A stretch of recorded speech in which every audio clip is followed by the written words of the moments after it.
तो चलो देख लेते हैं आज टाइप्स ऑफ एसी मोटर। ये बहुत इंपॉर्टेंट है, कई बच्चे कंफ्यूज रहते हैं कि सिंक्रोनस मोटर क्या होता है, इंडक्शन मोटर क्या होता है। तो ये सब चीज़ें हम लोग क्लियर कर लेते हैं आज। तो कार्य करने के सिद्धांत के आधार पर हम लोग अभी बंटवारा देखते हैं। हम लोग टोटल 4 तरह से बांट के इन लोगों को देखेंगे कि ये मोटर्स कैसे दिखते हैं। ठीक है, तो कलर चेंज कर लेते हैं। कौन सा फेवरेट कलर ले लिया जाए? तो चलो ले लेते हैं येलो। ठीक है, तो सबसे पहले जो इनका वर्किंग प्रिंसिपल होता है, वर्किंग प्रिंसिपल मतलब कार्य करने का जो सिद्धांत है, उसके हिसाब से देखा जाए तो ये 2 कैटेगरी में बढ़ते हैं, सिंक्रोनस और एसिंक्रोनस। ठीक है, ध्यान देना, 2 कैटेगरी, केवल 2 कैटेगरी, सिंक्रोनस और एसिंक्रोनस। ये किस चीज़ पर डिवाइड हो रहा है? ये मतलब ये बंटवारा कैसे हो रहा है, किस बेस पर?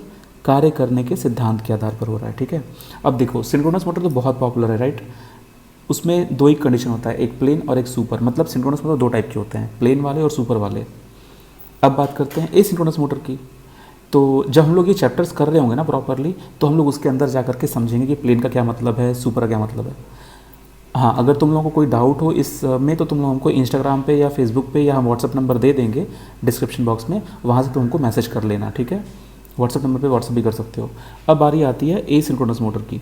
तो इसी में आता है हमारा पहला कैटेगरी इंडक्शन मोटर और दूसरा कम्यूटेटर। तो अगर तुम लोग सोचते हो इंडक्शन मोटर बहुत पॉपुलर नाम है, तो actually induction motor AC motor तो है ही, लेकिन ये किस कैटेगरी में आता है? ये आता है एसिंक्रोनस मोटर की कैटेगरी में। ठीक, अब ये अपने आप में 2 तरह का होता है, स्क्वायरल केज और स्लिप रिंग। ठीक है, चलो ये तो बंटवारा हो गया। अब एसिंक्रोनस मोटर का एक और टाइप है, वो है कम्यूटेटर। ये कम्यूटेटर टाइप ही जो होता है वो series, shunt, compensated, repulsion, repulsion induction, repulsion start induction, इतने 6 टाइप का होता है। तो अभी जो तुम क्लासिफिकेशन देखे हो, जो बंटवारा देखे हो, वो वर्किंग प्रिंसिपल के आधार पे था। अब देखते हैं बेस्ड ऑन करंट।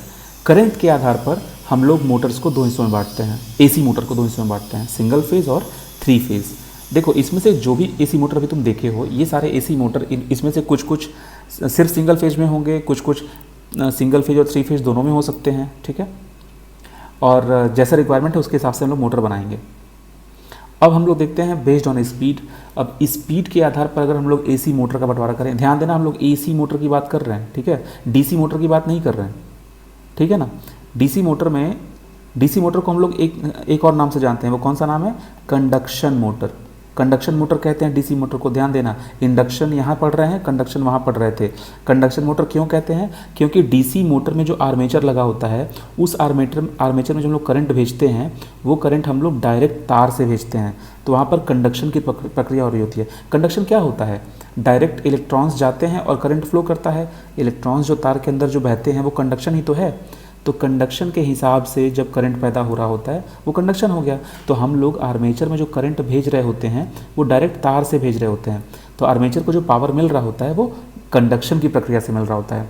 लेकिन इंडक्शन मोटर में ये प्रक्रिया ऐसे नहीं होती है। इंडक्शन मोटर में क्या होता है कि जो जैसे ट्रांसफार्मर में क्या होता है, ट्रांसफार्मर में एक साइड प्राइमरी वाइंडिंग, एक साइड सेकेंडरी वाइंडिंग। तो सेकेंडरी वाइंडिंग में जो करंट पहुंचता है, क्या वो प्राइमरी वाइंडिंग से डायरेक्ट अटैच होता है? नहीं ना, प्राइमरी वाइंडिंग को हम जोड़ के थोड़ी बनाते हैं उसमें, वो तो फिर फ्लक्स बनता है और फ्लक्स वहाँ जाता है ना सेकेंडरी वाइंडिंग में।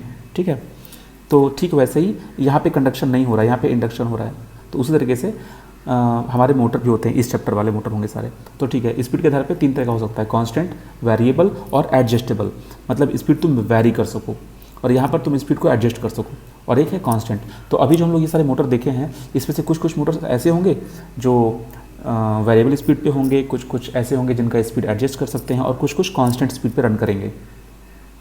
अब बात करते हैं ये दिखने में कैसे होंगे। स्ट्रक्चर के आधार पर अगर इनको देखा जाए तो वो हमारे नीड पे डिपेंड करता है, हमारी ज़रूरत कैसी है। तो हम उनको ओपन बना सकते हैं, इनक्लोज बना सकते हैं मतलब बंद बना सकते हैं, सेमी इनक्लोज मतलब आधा बंद बना सकते हैं, वेंटिलेटेड मतलब उसमें वेंटिलेशन होना चाहिए, मतलब हवा आए जाए ताकि वो ठंडा हो सके, और फिर पाइप वेंटिलेशन मतलब उसमें एक पाइप ऐड करेंगे ताकि पाइप से वेंटिलेशन हो सके, या फिर रिवर्टेड फ्रेम टाइप, उसका फ्रेम रिवर्टेड रहेगा, ईटीसी। मतलब इस तरह के डिज़ाइन हम लोग बना सकते हैं। तो बेस्ड ऑन स्ट्रक्चर तब बनाते हैं, हम लोगों को पता रहता है कि मान लो तुमको इंडक्शन मोटर चाहिए पानी के अंदर तो उसको तुम पूरा क्लोज करोगे।